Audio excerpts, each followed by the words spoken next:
नमस्कार मित्रों, मैं राजेश मिश्रा, स्वतंत्र पत्रकार, लेखक, आप सबके बीच में बहुत ही विनम्रतापूर्वक एक कविता लिखकर लाया हूँ। काका जिंदा है इस कविता का नाम है। मैं कसडोल गया था, मैंने कसडोल में एक जगह पोस्टर लगा देखा, पोस्टर लगा था, उसमें लिखा था काका जिंदा है अभी।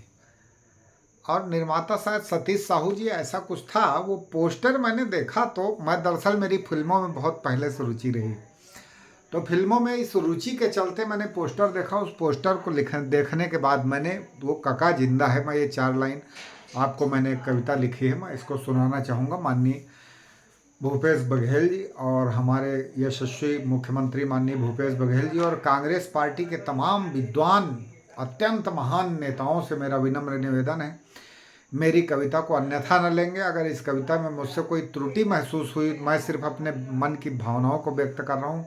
अगर इसमें आपके मन को चोट पहुँचे तो मैं आपसे विनम्र माफ़ी मांगता हूँ और क्षमा चाहता हूँ। और मैं ये कहता हूँ कि मैं अत्यंत मंदबुद्धि और महामूर्ख व्यक्ति हूँ, तो मुझे क्षमा करें, लेकिन मेरे को अपने भावों को व्यक्त करने दीजिए।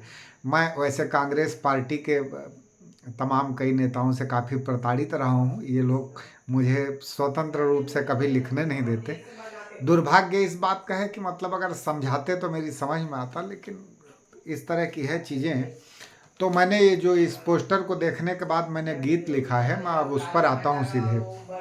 कांग्रेस की कहानी छोड़िए, व्यक्तिगत ये छोटी मोटी बातों पर ध्यान देना हमारा काम नहीं। हमारा काम है समन्वय स्थापित करना और अच्छा माहौल को क्रिएट करना।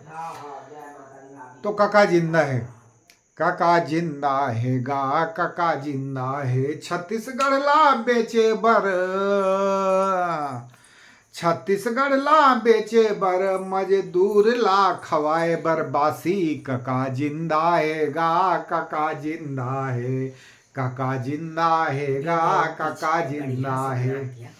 छत्तीसगढ़ ला बेचे बर, सत्ता के सुख भोगे बर, छत्तीसगढ़ ला बेचे बर, सत्ता के सुख ला भोगे बर, मरे बर जनता ला छोड़ देवैया है, वही काका जिंदा है, काका जिंदा है, काका जिंदा है। दूसरा छंद सुनिएगा ध्यान से। आप मतलब दिखा तो ये पीछे मोर झोला लटका है, मैं देहात के आदमी हूँ, इसने झोला वोला मोर लटके रहे कमरम, साहित्यकार लेखक कवि आदमी मोर है, सबको अस्त व्यस्त रही थे, आप मन समझो। तो मोर बैकग्राउंड के अस्त व्यस्त चीज ले ध्यान मत दू, बस मोर कविता के बारे में ध्यान दो, कैसना लिखो तिहुल आप मन टिप्पणी करके बताऊ। अगर आप ले में कुछ दोष त्रुटि लगी तब हो लोग सुधारू, मैं आप मन से निवेदन करत हूँ, आप मन एक बारे में मोला निश्चित रूप से बताऊ। दूसरा छंद आप मन के सामने में प्रस्तुत है।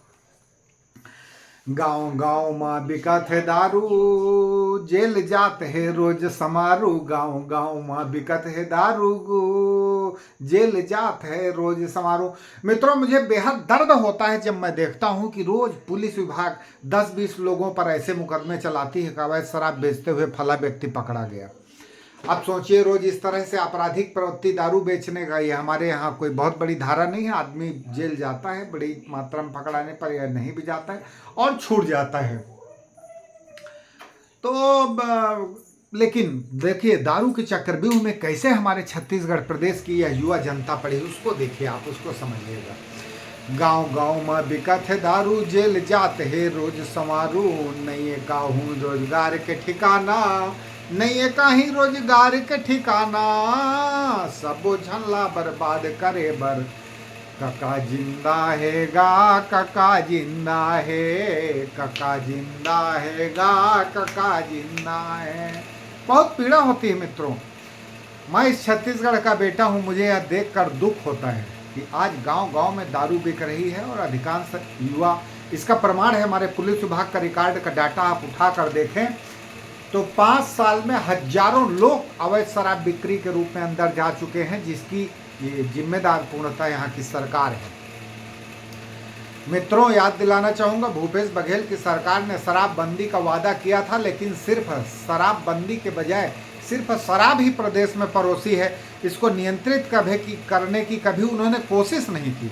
ये दुर्भाग्य जो है, मैं इसके लिए मैं आप लोगों से हाथ जोड़कर निवेदन करता हूँ। इसे देखिए किस तरह से हमारी युवा पीढ़ी खोखली हो रही है, कम उम्र में लोग मर रहे हैं, मैंने अपनी आंखों के सामने ऐसे कई लोगों को शराब, ये घटिया शराब पीकर लीवर फेल होकर मरते हुए अपनी आंखों से देखा है। और आज उनका परिवार किस तरह से, कैसी ट्रबल से, कैसी मुसीबतों से, कैसे संघर्षों से, किस तरह की कठिनाइयों से उनका परिवार गुजर रहा है, वो मैं देख रहा हूँ अपनी आंखों से, और यहाँ की छत्तीसगढ़ की जनता देख रही है। इसलिए माननीय मुख्यमंत्री जी, मैं आपसे निवेदन करता हूँ, आपसे, अभी ये चुनाव है, आप तो अभी वादा करें, 5 साल में आपने वादा नहीं निभाया। अब आपसे निवेदन करता हूँ कि आप अपने इस वादे को निभाइए, और कम से कम अभी चुनाव में शराब की गंगा मत बहाइए। अभी चुनाव में यहाँ मेरे सूत्रों से पता चला है कि गांव-गांव में शराब अभी से डंप की जा रही है, बड़े पैमाने पर शराब डंप की जा रही है। ये मुझे सूत्रों से मिला है, और मैं सूत्रों से मिली जानकारी के आधार पर इसका खुलासा कर रहा हूँ। गांव-गांव पहुँचाया जा रहा है। अधिकांश कार्यकर्ताओं को रोज़ शाम के समय पीने के लिए 200 रुपये, उनकी हैसियत देकर, उनकी रोजी रोटी के लिए 500 रुपये, इस तरह से राशि देकर अभी कार्यकर्ताओं को, लोगों को प्रलोभित किया जा रहा है, और उनको एकत्रित करने का काम यहाँ की प्रमुख पार्टियों के द्वारा किया जा रहा है।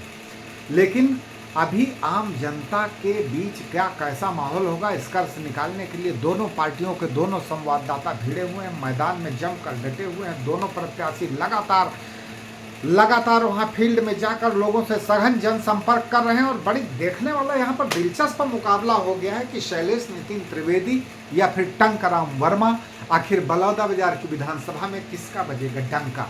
ये एक बहुत दिलचस्प माहौल और नज़ारा हो गया।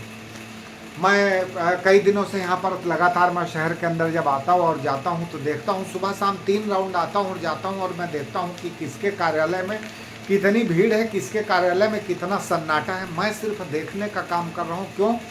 क्योंकि काल की गति से सुचालित एक साया हूँ, और मैं समंदर में, मैं विचारों के समंदर में समाया हूँ। मित्रों, मैं बहुत मंद बुद्धि में, एक मैं आपको कालिदास काव्यम का एक सूत्र सुनाऊंगा। कालिदास काव्यम में एक श्लोक है, मंदा कवि यशः प्रार्थी गमिष्यामुपहास्यताम प्रांशु लभ्ये फले लोभात बाहुर्यु बामनः।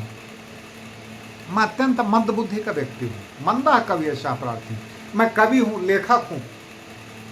मंदा कवि यशः प्रार्थी, मैं एक ऐसा मंद बुद्धि वाला कवि हूँ जो यश का प्रार्थी हूँ, यश चाहता हूँ, यश। अरे मैं अपयश नहीं चाहता भैया, यश चाहता हूँ। और क्या आपके सामने चिल्ला चिल्ला कर कहूँ मेरे लोगों?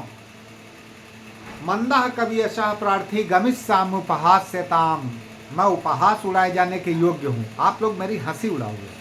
मंदा कवि यशः प्रार्थी गमिष्यामि उपहास्यताम प्रांशु लभ्ये फले लोभाद बाहुर्यु बामनः। आज से सैकड़ों साल पहले कालिदास पैदा हुआ था, वो ये कहकर चला गया था कि मंदा कवि यशः प्रार्थी गमिष्यामि उपहास्यताम प्रांशु लभ्ये फले लोभाद बाहुर्यु बामनः। नारियल के फल को, लंबी उतनी ऊंचाई पर नारियल का फल लगा है, और मैं एक ऐसा मंद बुद्धि कवि आदमी हूँ कि मैं सोच रहा हूँ मैं इसको उछल कर मैं इसे पकड़ लूँगा। तो इस तरह की ये कालिदास काव्यम ने कहा था, और इसका मुझे उदाहरण देना पड़ रहा है। हम लोग बेहद मंद बुद्धि के आदमी हैं, जो मन में आता है उन बातों को कहते हैं, मन की बात कहते हैं। आप इसे मेरे मन की बात भी समझ सकते हैं, और यहाँ सार्वजनिक लोगों से मिलने के दौरान मेरा सार्वजनिक अनुभव और अनुमान भी कह सकते हैं। इसे भी मेरी निजी राय समझिए, जो कि मैंने अभी अपने गीत के रूप में आप लोगों के सामने प्रस्तुत की है। बोलने के लिए बहुत सारा विषय है मेरे पास, लेकिन नेक्स्ट मैं फिर हाजिर होऊंगा। तब तक के लिए एक लेते हैं ब्रेक। राजेश मिश्रा उर्फ कालिदास। अघोरवाणी। जय अघोर गुरु, जय सतनाम।